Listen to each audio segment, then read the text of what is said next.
First time ko rin maka-attend ng motor show. Based dun sa mga na-post kagabi, mukhang magaganda yung mga entries.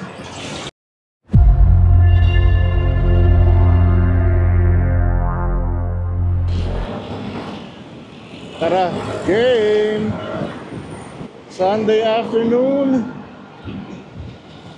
Sana walang wind noise to. Kasi open cam or open face gamit natin. Punta lang tayo sa Scooter Depot. Since today is the Scooter Depot open days. So nag-start to kahapon pa. Last day today, Feb 16, Sunday. So sayang, pag napanood nyo to, malamang sarado na. Tapos na yung Scooter Depot open days. Yan, silip lang tayo kung anong available, kung ano ba yung itsura na pwede nating abangan kapag merong Scooter Depot open days. After nito, punta tayo naman sa Philinvest tent. Since merong event si All About Wheels Manila. Ito yung custom motor show. So, motor show siya, featuring modern Vespa. So, doon natin makikita yung mga iba't ibang mods or upgrades. Ayan. Kung paano ba i-set up ng maganda yung mga Vespa natin. First time ko rin maka-attend ng motor show. Hindi ako nagkakamali, last year naman meron na rin. Hindi ko lang napuntahan. And based dun sa mga na-post kagabi, mukhang magaganda yung mga entries. Meron si PYR Moto Garage. Meron ding entry si Scoot Monkey. And I think si Concept Lifestyle. Meron din yata. Si Moto Gadget Photographer merong entry ngayon. Sayang kasi sila DJ DLS is nagpunta kanina. Ako naman may trabaho hanggang 1 PM. So hindi bro.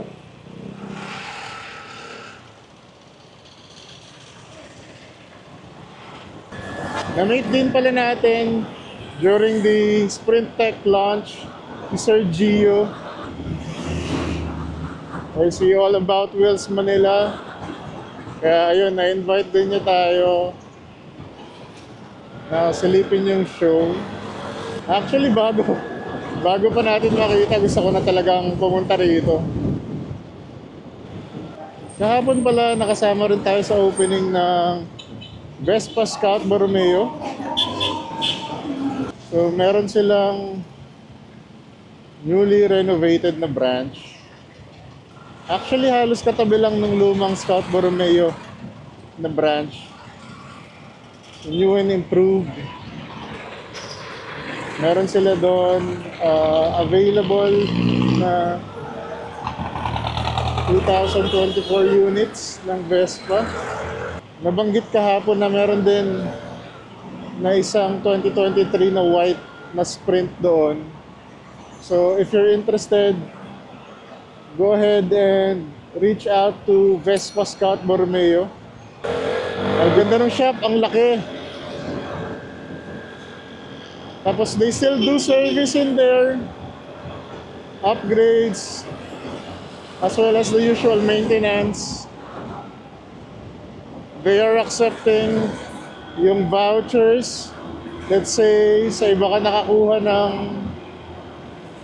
unit pero malapit ka ngayon sa Scout Borromeo, they can still accept those vouchers para sa discounted rates ng PMS package. Ang ganda nung naka-display na 946 Year of the Dragon doon. Grabe. Ang ganda pala niya sa personal.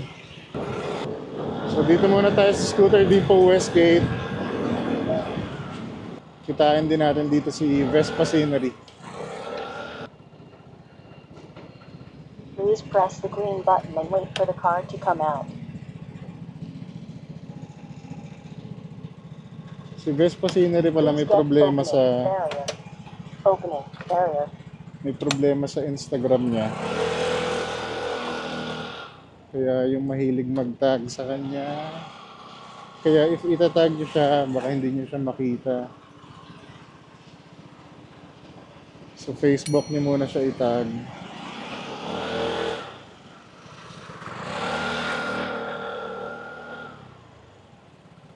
So yung Scooter Depot, dito lang. Pagpasok mo from Alabang sa Pote Gate, dito lang, kanan ka lang sa may Chevrolet. And katabi ng Ride Manila. And katapat ng kickstand. O bukas na pala yung Motocentrum dito.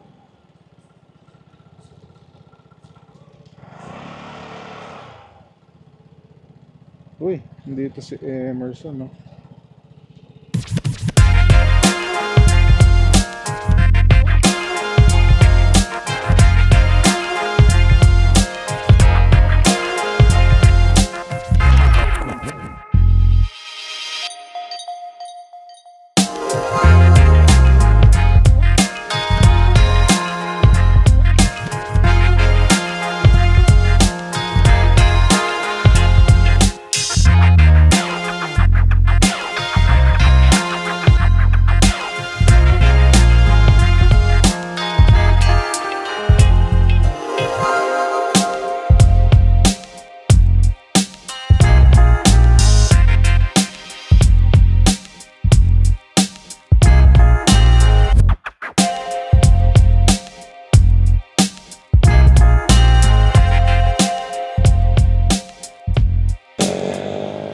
Yung S300 ng Scoot Monkey ang nanalong Best of Show for Vespa.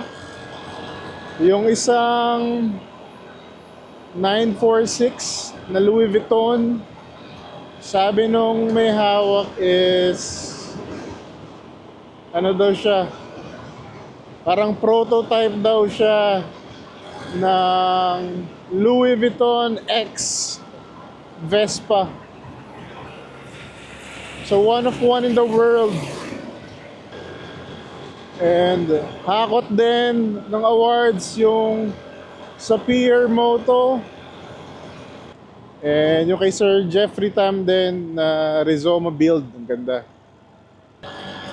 After ng event sa All About Wheels Manila,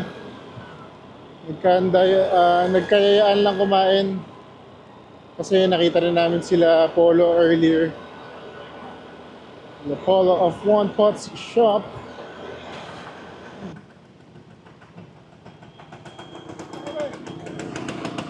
Ingat, ingat. Ikaw. Diyan ka na rin. Ingat, thank you.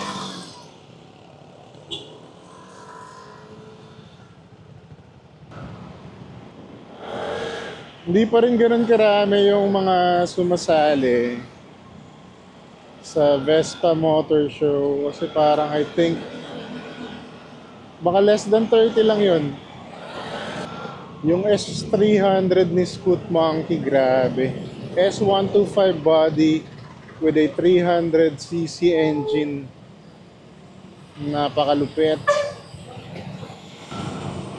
PYR, ang dami rin napanalunan.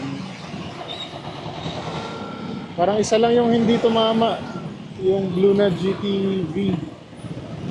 Ang ganda pa naman nun. Ganda na pagka-blue niya. Congrats sa mga winners sa Vespa category. Gaganda ng build. So paano, yun lang muna for this one. Maraming salamat sa inyong time. We're currently at 600 105 subscribers. Konti na lang, road to 1K naman tayo ngayon. Salamat sa nanunood at nakasubaybay. Yun lang. Until the next one. Babu!